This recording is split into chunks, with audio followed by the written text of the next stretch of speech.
Welcome all. In this lecture, we are discussing about electromagnetic induction. So, consider a uniform magnetic field and a conductor. So, it is obvious that this conductor will be linked with some flux, means conductor will some field lines will be passing with the through the conductor. Okay, so field line flux is linked with the conductor. So if by uh, somehow this flux linked is changed, flux linked with the conductor is changed, and EMF will be induced in this conductor. Whenever there is a change in magnetic flux linked with the conductor, an EMF is induced across the conductor. If it is not changing, there will be no EMF. If the flux linkage is changing, okay. Obviously, if the conductor is placed in a magnetic field, there will be flux linkage. If it is changing, the EMF is induced. This is called electromagnetic induction. Faraday's law explains the electromagnetic induction. The first law states that whenever the magnetic flux linked with a circuit changes, an EMF is induced in it. And the second law states that the magnitude of the induced EMF is directly proportional to the rate of change of flux linkage. This first law is explaining that whenever there is a flux linkage change, EMF is induced. This second law states that the magnitude of the induced EMF is proportional to the rate of change of that flux. Mathematically, we can say that E equal to N d phi by dt, where N is the number of conductors. Then Faraday's law states only the magnitude about the magnitude of the induced EMF. The direction is by Lenz's law. Lenz's law gives the direction of the induced EMF or current in the conductor or coil. It states that the electromagnetic induced EMF is such that it opposes the cause producing it.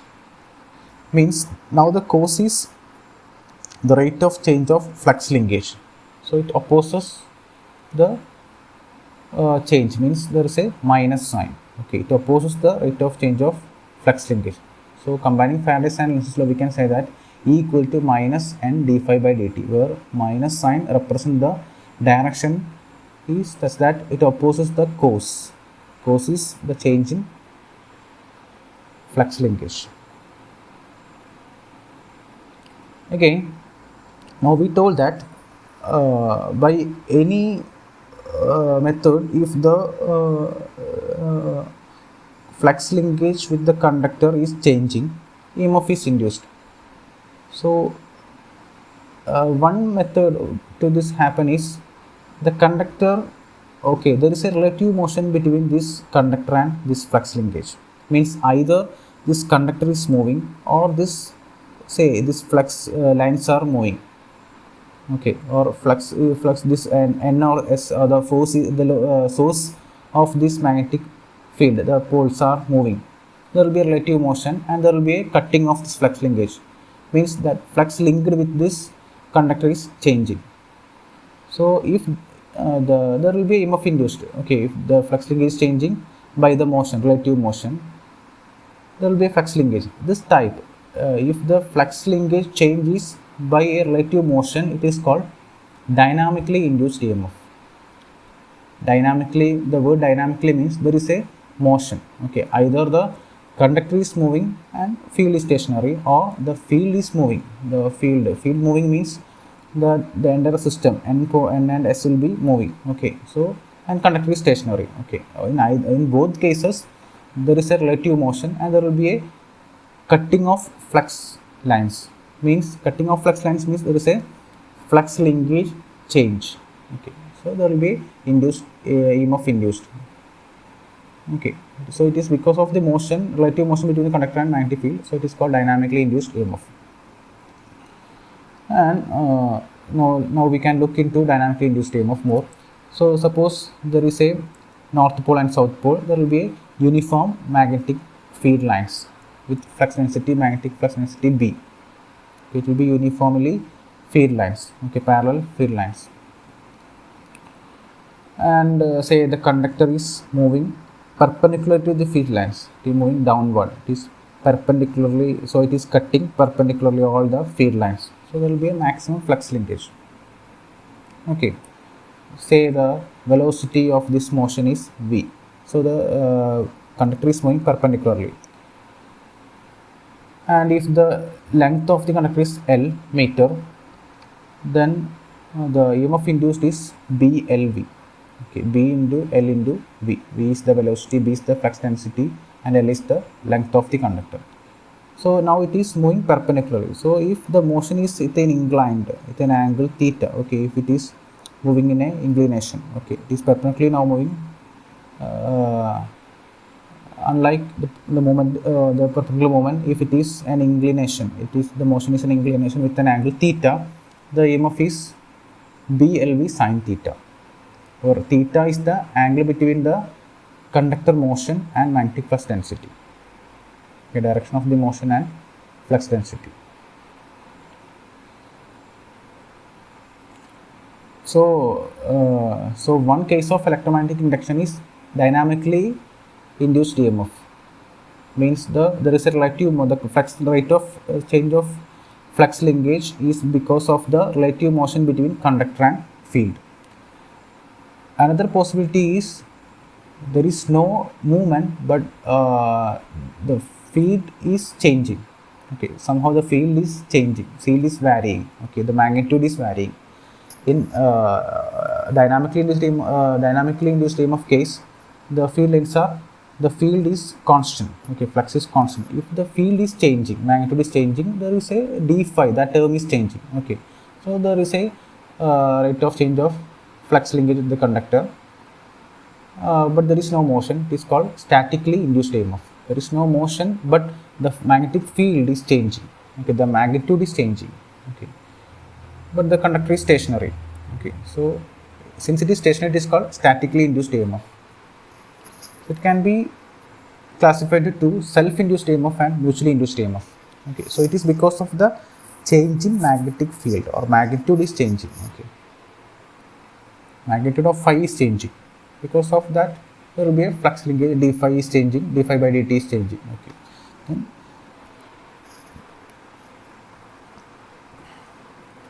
So self-induced EMF. So for that, consider a coil.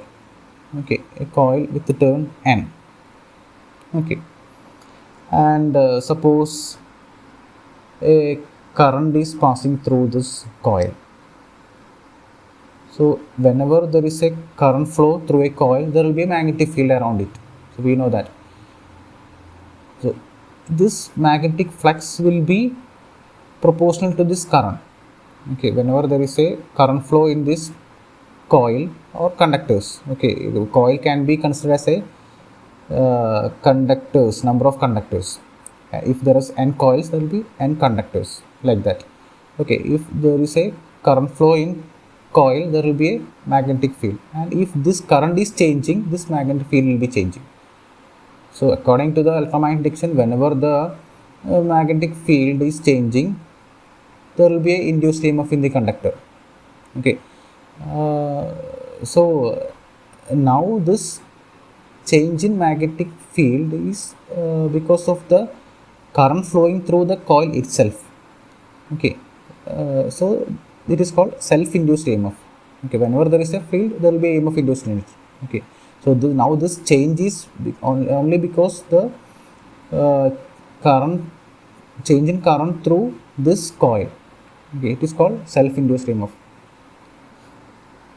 Okay, the field is changing because of the current is changing, and there will be EMF induced in it. It is called self-induced EMF. When the current flowing through the coil is changed, the flux linkage will be changing. Then EMF is induced. This EMF is known as self-induced EMF. So we know that by Faraday's law, this EMF is equal to the magnitude is proportional to the rate of change of flux linkage, d phi by dt. And but here the flux is because of the current flow in the coil itself. because of the current flow. The flux is only proportional to this current. So d phi is proportional to di. So we can say that d phi can be it is proportionality. So magnitude E is proportional to di by dt, since flux is because of the current flowing through the coil, and that current is changing, that flux is changing. Okay. And this if it is, we are using a proportionality constant L, we can say magnitude is equal to L di by dt, where L is the proportionality constant called self inductance of the coil. Okay. Again, by Lenz's law, the direction is such that it opposes the cause. So here the cause is actually the rate. Actually, the cause is rate of change of flux, but it is caused by the rate of change of current. So it opposes the rate of change of current. Means it opposes this. Means E is equal to minus L di by dt. So this is the self-induced EMF. Again, we have E is equal to minus L di by dt, or L is equal to minus E di by dt. So L is something which opposes di by dt, which opposes change in current. So self-inductance L is the property of conductor due to which it opposes any change in current through it. Its unit is Henry. Again, by Faraday's law and Newton's law, the CMF is E is equal to minus n d phi by dt. If there are n conductors, it is E is equal to minus n d phi by dt. So we can combine these two. Both are same EMF. Okay. So minus L di by dt is equal to minus n d phi by dt by equating these two equations. Or it will be L di is equal to, we can cancel dt and minus. L di is equal to n d phi. So integrating, you will get L into I. Integral di is I, integral d phi is phi. So Li is equal to n phi, or L is equal to n phi by I. So this is the self-inductance of a coil or conductor. Okay. Number of conductors n phi divided by I. But the flux phi is equal to mmf by reluctance. Okay. And again, mmf is Ni, number of turns into current flowing in the coil or the conductor. Okay, so Ni by S. So substituting phi as Ni by S, will get L is equal to N by I into flux phi is equal to Ni by S. Okay, so here N by I, phi is Ni by S. So it becomes N square by S. So self-inductance of a conductor or coil is L is equal to N square by S, where N is the number of conductors or number of turns in coil. Again, S reluctance S is L by mu 0 mu r A, where L is the magnetic length. Okay, magnetic path length. A is the area of cross section of the magnetic field lines. We can by substituting S, we can say this L is equal to mu 0 mu r A n square by L. Here, if S is substituted as L by mu 0 mu r A, it become L equal to mu 0 mu r A n square by L. So that is about self-inductance. Next is mutually induced EMF. So consider a coil. Okay, a coil 1 with number of turns N1 and coil 2 with number of turns N2. Okay, so suppose using a source, we are flowing some current through this coil. So obviously there will be a magnetic field lines because of this current. Okay, if there is a current flow through a conductor or coil, there will be magnetic field lines. So this field lines will be associating with this coil 2 also. It will be associated with coil 1 also. So it will be a self-induced EMF. There will be L1, L is the self-inductance. And since it is flowing or it is linking with this flux is linking with this coil also. So whenever so if this current changes, this flux changes. Okay. So if this flux changes, there will be a EMF induced in this coil 2. So it is actually the this EMF will be induced. So this EMF is actually induced by the changing current in the neighbor coil. Okay, so it is called mutually induced EMF. The EMF induced in a coil due to change in current in the neighboring coil, another coil. It is called mutually induced EMF. The current is flowing through this coil 1, and because of that flux is formed. That flux will be linked with coil 2, and if this current is changing, this flux will be changing. So if this is flux linkage, there will be a EMF induced in this coil. Okay, that is called mutually induced EMF. By Faraday's law, again this induced EMF is directly proportional to d phi by dt. So it is E2 because it is inducing, the induction of EMF is in the second coil. So it is E2 proportional to d phi by dt. This flux is only one. Okay, only flux linkage. So here also this flux is because of this current flow in the first coil I1. So it is proportional to I1. Phi is proportional to I1. So we can say that E2, the magnitude E2 is proportional to dI1 by dt. Instead of d phi, you can say dI1, since phi is proportional to this current.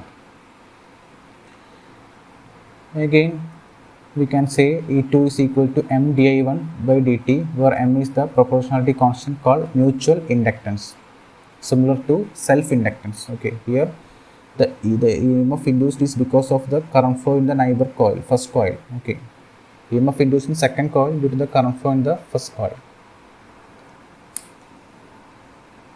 Again, by Lenz's law, the direction, this is only magnitude, the direction is such that it opposes the cause. Here the opposition is the change in current in the first coil, dI1 by dt. So it is E2 is minus m dI1 by dt. So we have this EMF induced in the second coil, E2 is minus m dI1 by dt, where I1 is the current flowing through this first coil. By Faraday's law and Lenz's law, it will be E2 equal to minus N2 d phi by dt. This coil is, so we have to consider N2, N d phi by dt. So it is N2 d phi by dt. This EMF induction is in this coil. Okay. So it is equal to minus N2 d phi by dt. So we can equate these two. So become minus m dI1 by dt is equal to minus N2 d phi by dt. You can cancel dt and minus. So m dI1 is equal to N2 d phi. Integrating, we will get dI1 become I1, d phi become phi. So m I1 equal to N2 phi, or m is equal to N2 phi by I1. N2 is the number of turns in second coil, I1 is the current flowing through the first coil, phi is the flux linkage. Again, this phi is equal to mmf by reluctance. Again, mmf is, so this flux is because of the current flow in this coil. So it will be, flux will be the product of number of conductors in the coil 1 and current flowing through it. So N1 I1 by S. So substituting for phi as N1 I1 by S, we can say m is equal to this N2 by I1 here, phi is N1 I1 by S. So N1 I1 by S. So I1 can be cancelled. So m is equal to N1 N2 by S. S is the reluctance of the flux. Next is coefficient of coupling. So we now we told that if there is a current flow in this first coil, there will be a flux formed, and this flux will be linked with this coil. So there is a question that how much of the flux is linking with this coil. So it is, that measure is coefficient of coupling. So we can say that the two coils are fully coupled or partially coupled, means some of the flux will be associated with this, or full of the flux will be associated with this. So it is by coefficient of coupling.